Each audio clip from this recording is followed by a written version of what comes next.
Do you see this? The physical rotating bezel is back, baby. Oh, and the regular Galaxy Watch 6 is here too.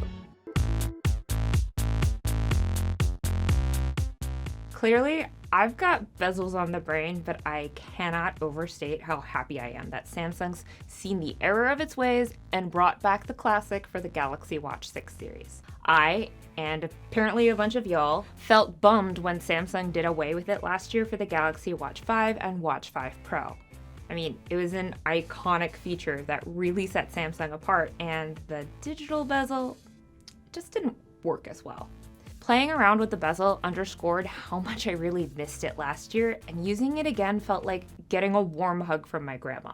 What I love most about the rotating bezel is how intuitive it is to use. Even the biggest smartwatch displays are still pretty small, and the way wearable apps are designed, it involves a lot of scrolling.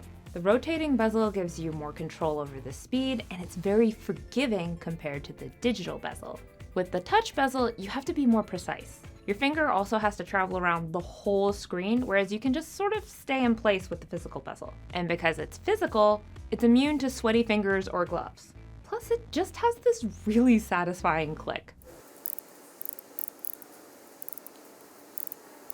This isn't the only bezel-related update either. The bezels around the display is 15% thinner on the Classic and 30% thinner on the regular Watch 6. In fact, Samsung says these are the largest displays they've ever had on a watch. It's subtle, and you notice the extra screen real estate more on the Classic, but it's still an improvement from past generations. It's actually kind of impressive given that the regular Watch 6 still comes in 40mm and 44mm sizes. The Classic, well, these are 1mm bigger this time around at 43mm and 47mm, and the 47mm Classic is basically the biggest Galaxy Watch ever. Listen, I have worn a ton of 47mm smartwatches, but there's no denying that this is a big boy watch. That said, hardware and materials on these larger watches have a major impact on wearability, especially if you have small wrists like me. For example, a 47mm Polar or Coros watch, well, that's going to be a bona fide chonker.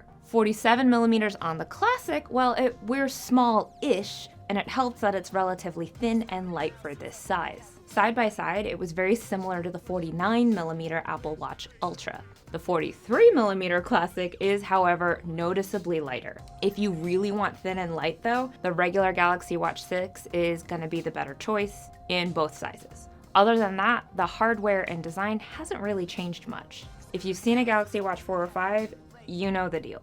We're not getting any new sensors, and we still got IP68 and 5 ATM of water resistance, sapphire crystal, the same GPS, temperature sensor, same 3-in-1 biosensor, etc., etc.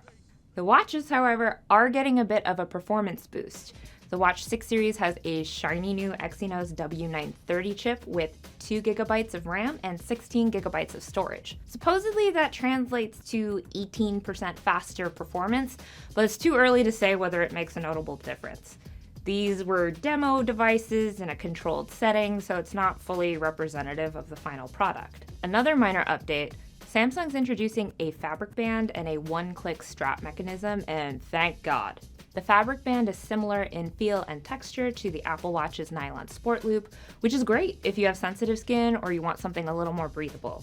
The sport loop is the strap I recommend to every Apple Watch buyer, and I have a feeling that this fabric strap will be my pick for Galaxy Watch users going forward. I also like the new one-click strap mechanism. It's very straightforward and it makes swapping bands a lot easier than the previous spring-loaded pins. But don't worry, if you've amassed a huge watch strap collection, your standard straps will work with the Galaxy Watch 6, and these new one-click straps are also backwards compatible. The only problem I had is my nails have been wrecked by one too many manicures, so pressing the button was a little difficult for me. Like, I know I'm supposed to press this button, but my nails just, come on nails, you can do it. I believe in you. No, you broke.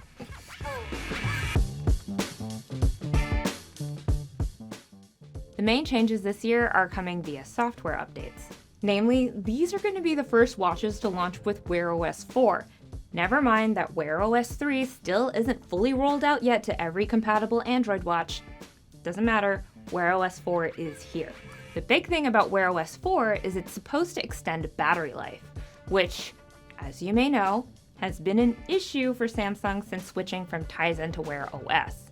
Plus, both watches have bigger batteries this time around. Not like a lot bigger, but bigger. These two things together make me hopeful about battery life, though Samsung is sticking to the whole all day, up to 40 hours estimate, so we're just gonna have to see. Alongside WearOS 4, the Galaxy Watch 6 will launch with One UI 5 watch, and that's going to come with a bunch of new updates like the ability to check sleep tracking details from the wrist, a new sleep mode, heart rate zones, and improved emergency SOS features. There's also going to be a new thermo check app where you can use the infrared sensor to check the temperature of your surroundings, like, bam, how cold is the pool water, that sort of thing. Plus, there are going to be some other features that tie into Samsung products. For example, if you have a foldable, the watch becomes a remote control when you open the camera app. Would have been nice if it was for non-foldables, but it's just foldables for now. But you can turn the bezel and it zooms in and out, which is actually pretty fun. You can also use SmartThings Find to track down lost items from the wrist, and Samsung Wallet is also coming to the watch. We had Samsung Pay, but now we have Samsung Wallet. I do have some bad news though. Samsung is upping the price again. The regular Galaxy Watch 6 is going to start at $299.99, while the Classic will start at $399.99. If you want the larger versions of both watches, it's going to be an extra $30, and then if you want to add LTE, you're just going to have to add on to that too. This does make the watches more in line with the competition, but it's never fun to see the prices go up. Overall, this is an odd year for Samsung watches because on the one hand, we get a new Wear OS, new software, a new chip, and bigger batteries. Altogether, that sounds like it ought to be a big change. But having played around with the watches, it all feels like something we've seen before, just slightly elevated. That's not a bad thing. Again, I am so happy that the bezel came back. But these gradual, incremental improvements, it's something we're seeing across the entire wearable category. Companies have these big goals for down the line and very teeny tiny updates in the meantime. In any case, it's just a little bit weird that the thing I'm excited about for the new watch is an old thing that's coming back. Go figure. Oh wait, hold on.